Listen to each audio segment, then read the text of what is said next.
What do you mean Adam lived 930 years and his son lived 912 years? What? Does nobody else have this question? Well, actually, a lot of people have that question. It's a question that I had for a very long time, until I started looking a little bit deeper into everything in Genesis. Now, the simple answer, is that God designed us to be immortal. So the very first man, the very first woman, disease wouldn't really exist back then. There would be no aging. There would be nothing wrong with the world. In fact, whenever the Bible says that this is good, so whenever God is creating everything, day one, he creates, said this is good. Day two, he creates, says this is good. Consistently doing the exact same thing, following that same standard of this is good.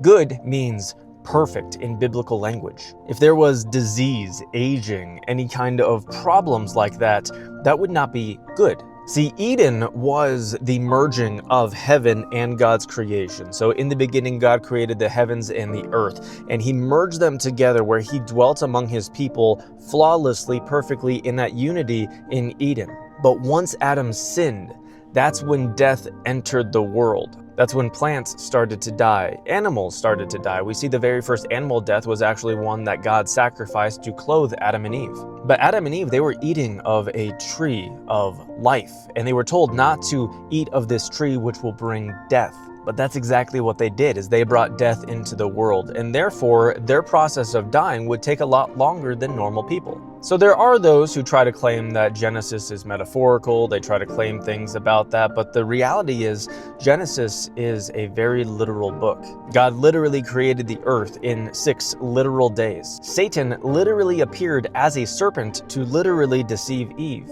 Adam and Eve were literally made from the dust of the earth and the rib of Adam. And Adam lived literally 930 years. See, the Bible tells us that he was 130 years old when he had one of his sons. So that brings out debate and speculation on whether or not he was 130 years old within the garden, so that during the time in the garden before the fall that he was in there for 130 years.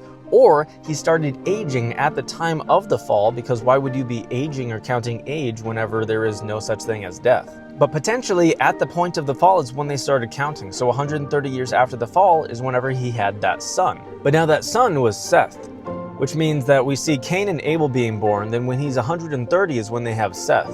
So we don't know if Cain and Abel, if those were people who existed after the fall or if those existed prior to the fall. Because the Bible strongly indicates that they were having children prior to the fall occurring. They were having kids in the garden. They were going forth and multiply, which is the very first command that God gave them.